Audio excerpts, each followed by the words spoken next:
ایک دوسری آخری بات میں آج صاحب سے کہہ رہا ہوں ڈرتے ڈرتے، اگر خدا نہ خواستہ خدا نہ خواستہ خدا نہ خواستہ خاکم بدہن، اگر پاکستان کے لیے بھی اللہ تعالیٰ کی طرف سے آخری سزا کا فیصلہ ہو گیا ہو، جس کے چرچے ہیں، تیری بربادیوں کے مشورے ہیں آسمانوں پر، وہ آسمان اوپر کے آسمان اور ہیں، زمین کے آسمان بھی تو ہیں نا، یہ امریکہ، یہ وائٹ ہاؤس، یہ پینٹاگون، یہ جو ہے اسٹیٹ ڈپارٹمنٹ، یہ سب جو کیا ہے، نیٹو کا ہیڈ کوارٹر، یہ ساری چیزیں کیا ہیں؟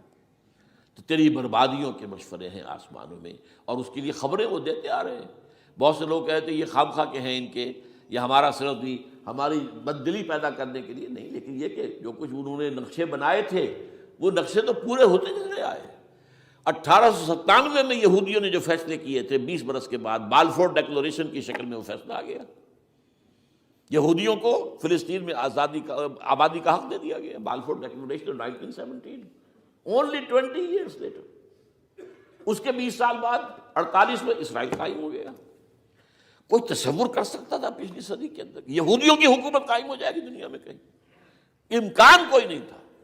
پوری دنیا میں پھر ادھر ادھر پھیلے ہوئے، منتشر، جسے وہ ڈائسپورا کہتے ہیں، اور یورپ میں تو شدید نفرت تھی ان سے، لیکن یہ کہ جس طرح انہوں نے رفتہ رفتہ وہاں پر قدم جمائے ہیں، جس طرح ان کو اپنے قابو میں لیا ہے، جس طرح ان میں مذہبی تقسیم پیدا کی ہے، کیتھولکس کی اور پروٹیسٹنٹس کو اعلی کار بنایا ہے، سیکولرزم اور اس کے بعد سود پر مبنی معیشت کا نظام وہاں نافذ کیا ہے، بینک کا نظام قائم کیا ہے، ای بنوک، ای فکر چالاک یہودیوں کا قائم کرنا ہے یہ بینک کا نظام، اور سب سے پہلا بینک انہوں نے انگلینڈ میں قائم کیا تھا۔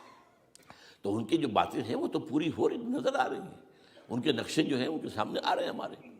تو اس حوالے سے ہو سکتا ہے خاکم بدہن، اگر خدا نہ خواستہ یہ لکیر ختم ہو جائے، تب بھی ظاہر بات ہے زمین تو کوئی ختم نہیں ہو جائے گی، اللہ کی زمین ہے۔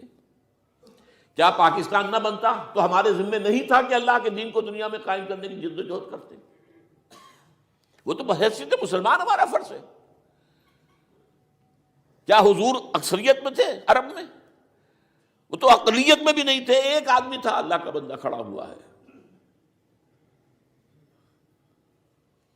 جو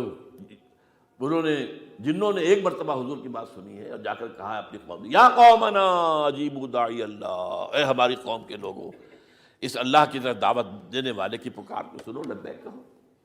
تو کوئی عجب نہیں، یہ جو اقبال نے الفاظ کہے ہیں، تو نہ مٹ جائے گا ایران کے مٹ جانے سے، نشہ میں کو تعلق نہیں پیمانے سے، اور ہے عیاں فتنہ تاتار کے افسانے سے، پاسباں مل گئے کعبے کو صنم خانے سے۔ تاتاریوں کے ہاتھوں کروڑوں مسلمان قتل ہوئے، اور پھر وہی تاتاری مسلمان ہو گئے۔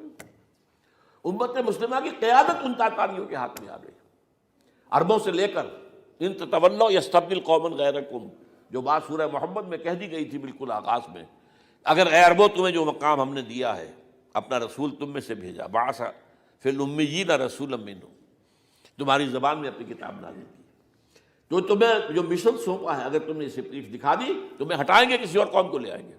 اور یہ 13ویں صدی عیسوی میں ہو گیا۔ 1258 میں آخری خلیفہ بنو عباس کا اسے محل سے نکالا ہے مستعصم باللہ کو، اور ایک جانور کی کھال میں لپیٹ کر ڈال دیا ہے گلی میں، اور گھوڑے دوڑا دیے اس کے اوپر۔